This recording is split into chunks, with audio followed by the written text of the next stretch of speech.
Before we look at individual ratios, these top ratios to look at from a financial perspective, just a couple real quick things to keep in mind whenever you're evaluating a company using really any ratio. First off, where do ratios come from? Well, the balance sheet, the income statement, and the cash flow statement. That's where their original numbers and things come from, and they then come from the operations of the business. So when they have sales, for example, that's all aggregated, and then that ends up in, let's say, like an income statement as revenue. So it's from the operations of the organization, but it's balance sheet, income statement, and cash flow statement is where you're going to see where these ratios come from. And one thing that's really, really, really important is to compare ratios within the same industry, or comparing companies versus one another in the same industry versus outside their industry. Because a company might look great compared to the broader market, but within its industry, it might not be as great a performer.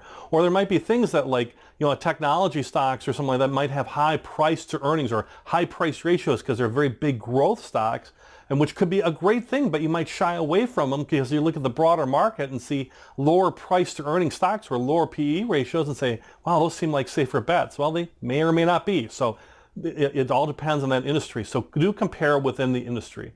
Another couple key real important things is some ratios are more important than others depending on the industry itself. I mean, so if you think about it, not all ratios are the same. I mean, they're all the same as far as calculation, but some industries reward or it's more impactful for certain ratios than others.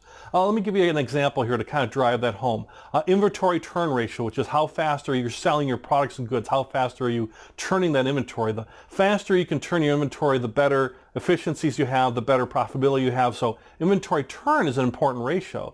It's a very, very important ratio for like retail companies. Because you think about it, a retailer has a lot of inventory, right? You go to a big store and they have lots of inventory. Let's say it's a clothing retailer. They have lots of different styles of clothing. Maybe it's different seasonality of clothing, winter, spring, summer, fall. And so they got a lot of different stuff just for a clothing retailer, let alone somebody who does hard goods as well. So how fast they turn that inventory is very important when you're evaluating a retail stock. It might be less important when you look at something that doesn't carry a lot of inventory, maybe like a media company, for example.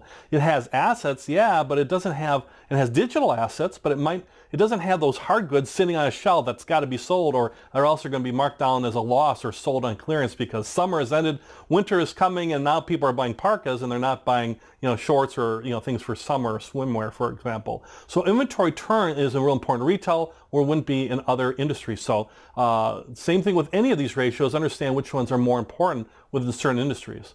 Also, some ratios are more important by the type of stock than others as well. Some are important across lots of different things. The only price to earnings is important, but it's a way to value growth and value stocks, for example. But if you're looking at, let's say, dividend stocks, well, dividend yield or dividend payout ratio, those things are related specifically to dividends, well, those are life or death for you. You really are wanting to buy a company that's got a good dividend yield that'll continue to pay it. Well, that's very, very important. And you want to really compare companies and really analyze that dividend payout and that dividend yield versus, let's say, a technology firm or a health firm or somewhere that pays no dividend at all. Like, how can you compare a company that doesn't pay a dividend?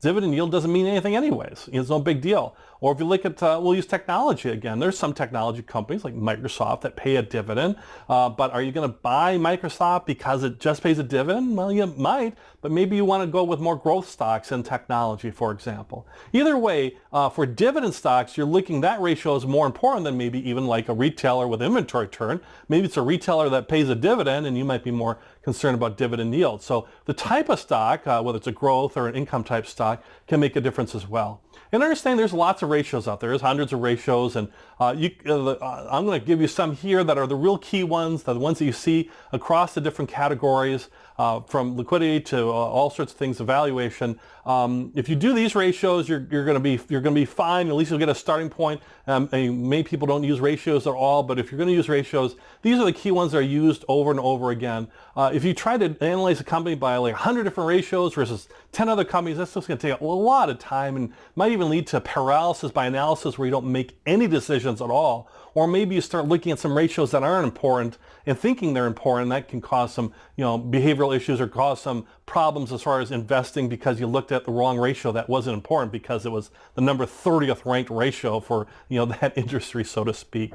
So when you're looking at ratios, here's some key ones that we're going to look at now that if you do these, it'll really give you a great start and really understand these well when you're starting off and really starting to compare companies. And if you want to go beyond that, feel free, and using your qualitative and your quantitative analysis.